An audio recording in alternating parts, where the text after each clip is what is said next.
But the dreams of patients at Hospice Buffalo in New York State are revealing something incredible about the process of dying. My wife all of a sudden appeared. They found that in our final weeks and days, many patients see the loved ones they've lost. Boy, I remember seeing every piece of their face. And I mean, I know that was my mom and dad and uncle and my brother-in-law. In most cases, the dreams bring comfort. I felt good. I felt good to see some people. A patient named Maggie dreamt about her sister who had passed away before her. I said, Dad, you gotta stay with me. No, stay with me. She said, But then, her sister gives her a message. and then she said, so we'll be with you. Maggie then asks the man doing the interview a question. You don't believe me when I say this stuff. You believe me?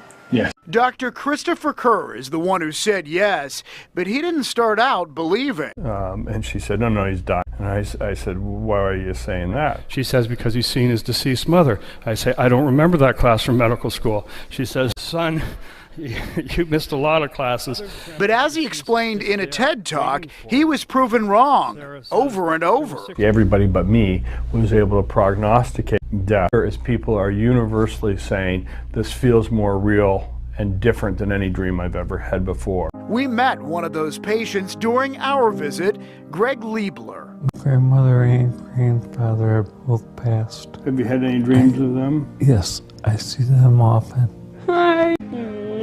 Liebler's sister is a nurse at Hospice Buffalo. He was really close with my mom's parents. It's great. It's almost as though, come on back, let's have our talk. The people who loved him and nurtured him, probably he says the most, were his grandparents, and that's who returns to him. He said they're very vivid to him. He sees himself as a child, talking to them. But it feels good.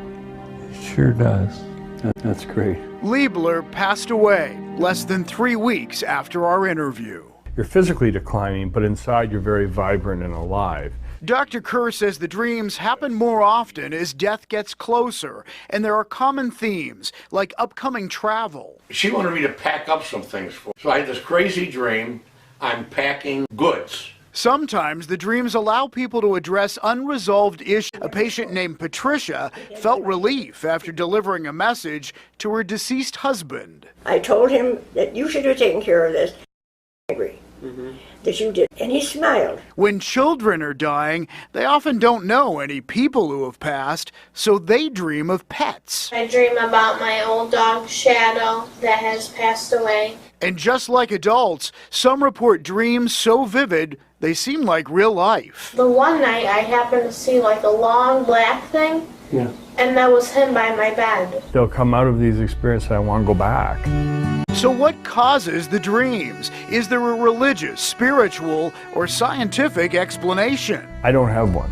Dr. Kerr says his goal is just to record what's happened, and he's not sure there needs to be an explanation. When they wake up crying because they've been so deeply moved by something, that just should be respected, period. Till it's time. I had one really neat fellow that we were taking to the hospice unit, and he was really close to dying, and his son was nearby, and this little didn't even blink an eye, so we would say he was unresponsive.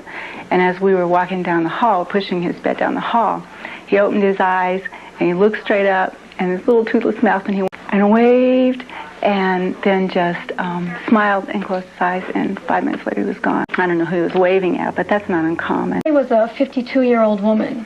She had Lou Gehrig's disease, and it was getting pretty bad. She was pretty close to death, and the muscles in her throat were closing up. They weren't working very well, and she had this fear that she was going to drown, which is essentially was a real possibility for her. And one of her last wish was that her mother not be told.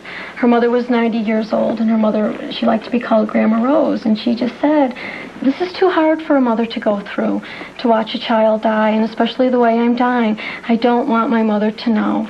Now, the family was in conflict with this, but it was her last wish, so what could they do? And then the story, as Grandma Rose tells me, is she lived in Texas, and one night she went to bed. She was getting into bed, and she saw her husband standing there. And her husband had been dead for 20 years, but she says that he was as real to her as I am to you. And he said, Rose, I've come to take Mary home. And at that point, Grandma Rose, she just started to scream and said, no, please, let me go back and hold my baby one more time. Don't take her until I've gone and I've held her and I've said goodbye and I've kissed her. Please don't do that. And so he just kind of smiled and faded away. And she knew at that point that he would allow that. So she got on the next plane and she came to Denver. And for 3 days, she stayed with her daughter, and she told her stories, and she combed her hair, and she gave her baths, and she was holding her daughter when she died, and I was there, and she just looked at me, and she said, I brought her into the world, and it's only right that I'm with her when she goes out. And that would have never happened if Mary's husband wouldn't have come to her and told her that he was taking her home. Somebody will throw you a lifeline. What's up, y'all? Back with the Curious Thought Podcast, Understanding Death, Part 4, all right? It's been a little minute, but here we are. But y'all heard the last thing she said.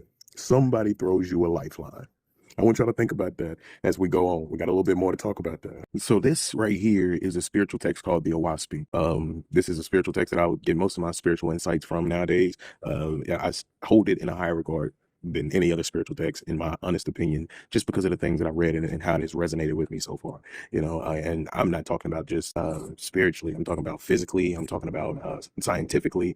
It's this thing right here. It's the real deal. Y'all should all read it at least once in y'all lifetime. But this is the book of Owaspi, the book of knowledge, chapter 6. And we're going to start at verse 3. And it says, as a man lives on earth, acquiring perfections or imperfections in spirit, so will he enter the S world at death. The S world is the spirit world. Basically, all they're saying is the personality, who you are, the things that you've done spiritually on earth, are the same things that you're going to be doing spiritually in heaven, So don't think that if you a disgruntled human being and just hate everybody here on earth, you get to heaven and you're not going to feel the same way. Right? You most likely going to have the same attitude towards a lot of people, a lot of spirits up there as well.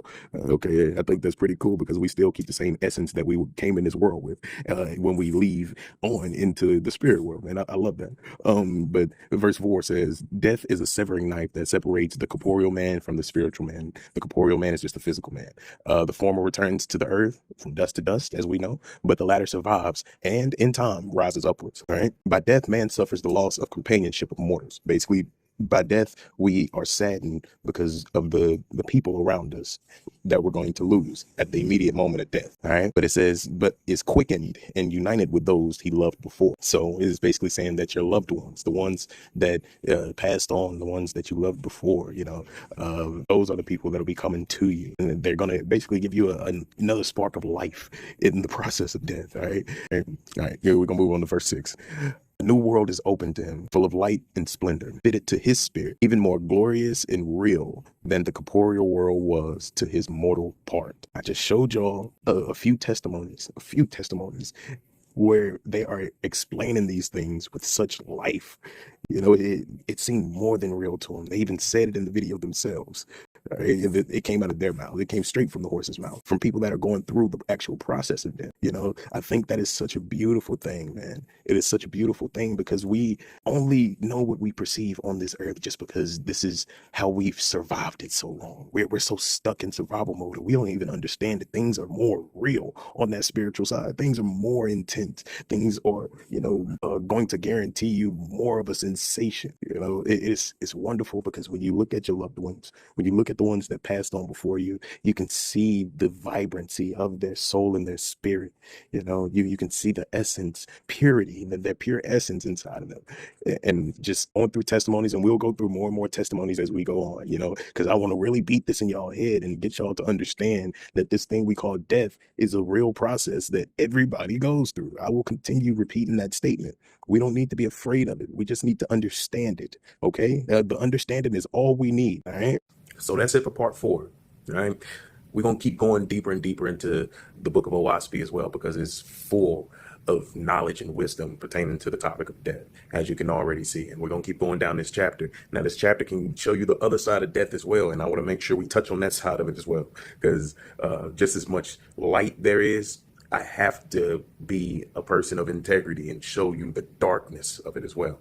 So be looking out for that coming soon. And I appreciate y'all. Remember, this is the Curious Thought Podcast. This is where curiosity goes to express free will, man.